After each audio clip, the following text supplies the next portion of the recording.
गुरुदेवाय सदहागुरु साक्षात् परब्रह्म तस्मै श्री गुरुवे नमः। अद्भुतं महाकाय सूर्यकोटि समप्रभं निर्विघ्नं कुरु देवा सर्वकार्येषु सर्वदा। ज्ञानानन्दमयं देवं मिथुनं स्फटिकाकृतिम् आधारं सर्वविद्यानां श्रीहरिः सभावेदनाभ्यो नमः।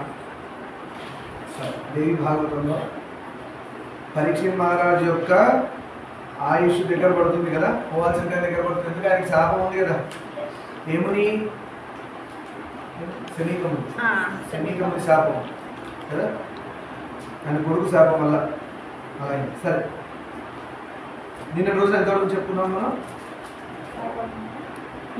రురువు భార్యకి తన ఆయుష్ లో సగం ఇచ్చేద్దామని ప్లాన్ చేసుకుని అక్కడ ఆగింది. సరే, అనగా విని రురువు మహానందం చెంది ఆమె కొడుకు నా అర్ధాయువు నిస్సంశయంగా ఇస్తానని దేవతలు వచ్చి చెప్పారు కదా, నీ ఆయుష్లో అర్ధాయుష్ ఇస్తే మీ భార్య బ్రతుకుతుంది అని చెప్పారు కదా, సలహా ఇచ్చారు. ఆమె పునర్జీవితం అయ్యేలాగా చేయడాన్ని అర్థించాడు. సరేనండి, నా ఆయుష్లో సగం తీసుకొని ఆమెని బ్రతికించండి అని చెప్పారు. డైవర్షన్ వద్దు, ఫోకస్ సరిగా పెట్టుకొని వినాలా, పక్కన చేతి ఏముండకూడదు.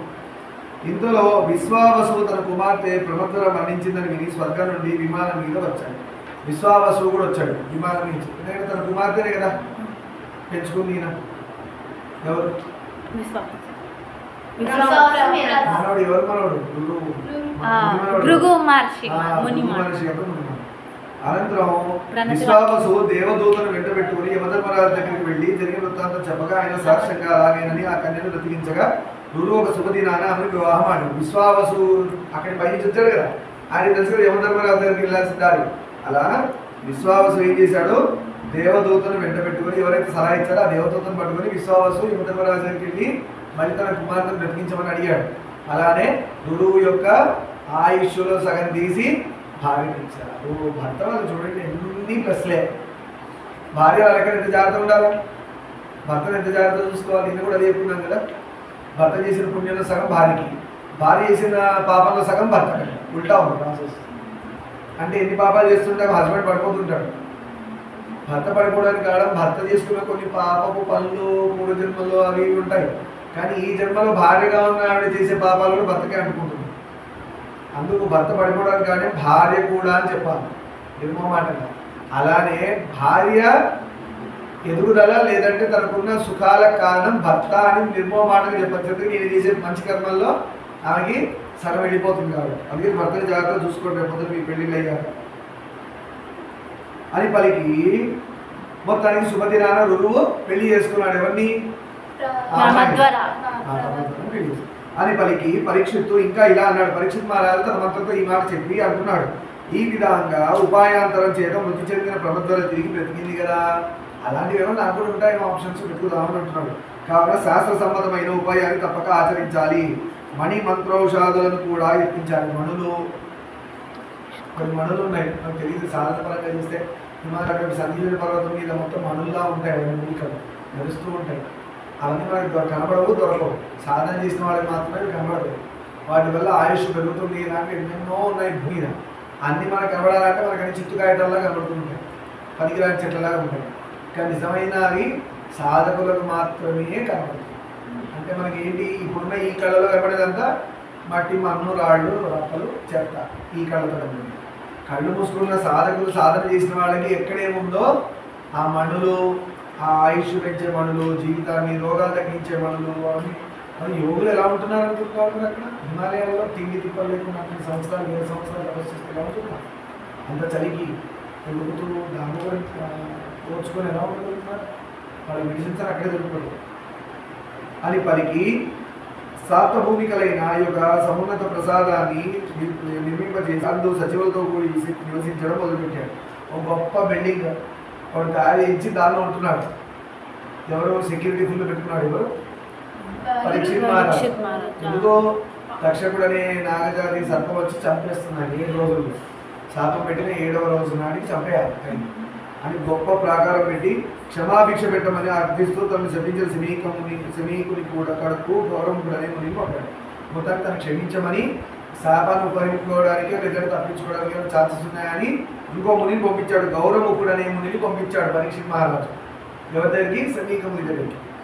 ఆ ప్రాసాద సంరక్షణార్థం మణిమంత్రధరులైన వీరులు కావాలని పెట్టాడు. గొప్ప గొప్ప మంత్రాలు వచ్చిన వాళ్ళని పెట్టాడు కాపలాగా. అంటే పొరపాటున తక్షకుడు వస్తే మంత్రాలతోనే తక్షకుడి లోపలికి వెళ్ళి కూడా బంధించవచ్చు. అలాంటి వాడు పెట్టాడు చుట్టూ. ఎవరు? పరీక్షిత్ మహారాజు. నిజంగానే రాజును కాపాడటం కోసం అందరూ తమ ప్రాణాలని అడ్డుపెట్టి కాపాడతారు. రాజుని కాపాడుకోవాలి, ప్రజలు ధర్మం అది. అలా మంత్రసిద్ధులైన విప్లవ తంసులను అందులో నియమించాడు. గొప్ప గొప్ప మంత్రాలలో వచ్చిన వాళ్ళు, తంత్రాలు వచ్చిన వాళ్ళు, మంత్రాలు వచ్చిన వాళ్ళు, అలాంటి వీణు మణి మంత్రాలు ఇలా ఏవి వచ్చినా అందరినీ కాపలాగా పెట్టుకుంటూ వచ్చాడు. లోపల ఆయన ఉన్నాడు. రాజాజ్ఞచే మంత్రి పుత్రులు గజసేనను ప్రసాద రక్షణార్థం చుట్టూ నిలిపారు. గొప్ప గజసేనను ఏనుగులతో కూడిన సేన అంటే ఎలా వస్తాడో, ఎలా యుద్ధం చేస్తాడో, ఎలా వచ్చి చంపుతాడో తెలియదు కదా. అందుకని ఫుల్గా ప్రిపేర్ అయ్యాడు. యుద్ధానికి ప్రిపేర్ అయ్యాడు. లోపల నుంచి చుట్టూ ఆయన రక్షణ కోసం ఏనుగులు, అశ్వాలు, సోల్జర్స్ అందరూ ఉన్నారు కాపాడడానికి. ఎవరు మేడ ఎక్కడానికి వీల్లేదని శాసించాడు. అసలు ఎవరు పైకి రాకూడదు. అంతే తక్షకుడి దగ్గరికి మన పరీక్షిత్ మహారాజు దగ్గరికి వెళ్ళాలంటే వాళ్ళ భార్య ఎవరు ఇమ్మీడియట్ వాళ్ళు తప్పితే ఇంకెవ్వరు వెళ్ళడానికి వీలే లేదు. అసలు ఛాన్స్ లేదు. గాలి కూడా అందులో చొరబడడానికి వీలు లేకుండా కట్టడి. గాలి కూడా పోవడం లేదు లోపల. అంటే ఆయన పర్మిషన్ లేకుండా గాలి కూడా పోతుంది బిల్డింగ్కి. అలా పెట్టుకున్నాడు. ఎందుకంటే వచ్చిన వాళ్ళు ఎవరున్నారు? మంత్రసిద్ధులు కదా అందరూ. సో వాయువు కూడా పరీక్షిత్ మహారాజు ఉండే ప్రాసాదంలోకి వెళ్ళాలి అంటే, లోపల ఈ గుమ్మల్లోకి వెళ్ళాలంటే పర్మిషన్ తీసుకొని పోవాలి. అంత కట్టడి చేసి స్నాన సంధ్యాదులు భక్ష్యభోజ్యాలు అన్నీ అక్కడే. స్నానము లోపలే, సంధ్య లోపలే, అన్నాలు, తిండి, తిప్పలు అన్నీ లోపలే, బయటికి రావట్లే. అంటే 7 రోజులు దాటితే ఇంకా ప్రాణగండం పోయింది. ఆ 7 రోజులు ఈ రిస్ట్రిక్షన్. బిగ్ బాస్లో ఇప్పుడు ఉంటున్నారు కదా 6 months, 9 months, 3 months.